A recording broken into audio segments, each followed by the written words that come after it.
Two major fires in Rochester with just a couple hours of each other. It's just a lot. It's a lot. It's heavy. It's a big space, so it's just, It was already a lot to manage, and so now it's even heavier.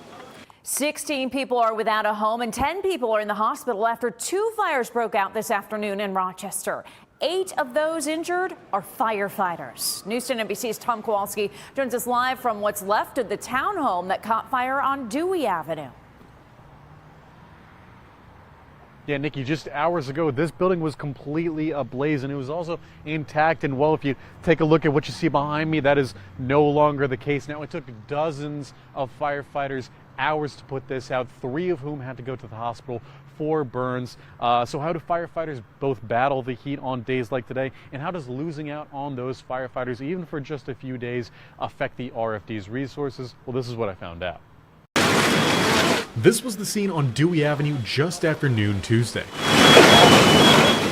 It's where the Rochester Fire Department says 3 of their firefighters sustained first and second degree burns. Right now I have 3 firefighter injuries and 2 civilian injuries. The firefighter injuries appear to be burns in nature. The civilian injuries happen to be more atmospheric conditions.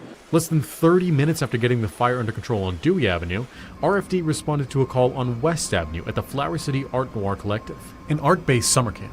This hasn't been my year. It just hasn't been my year overall. It's been a rough time already, so I really hope the community gonna come out, and really turn out and support us to help us move forward in this. I'm so grateful that camp was canceled today. We were literally supposed to be having camp right now. On top of the damage, 5 other firefighters were taken to the hospital for minor injuries, including burns, heat stress, and 2 falls.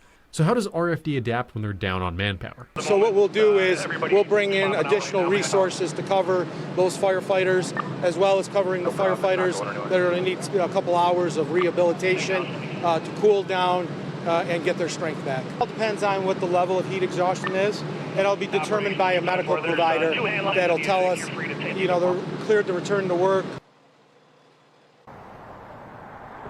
Now, a lot of those heat-related injuries came from today's high heat and humidity that you just heard Stacey talking about a few minutes ago. That's also why they needed so many firefighters on the scene, both here at Dewey and at that scene on West Avenue, to help cycle in and out those crews so that others can take a rest after they battle those flames right there.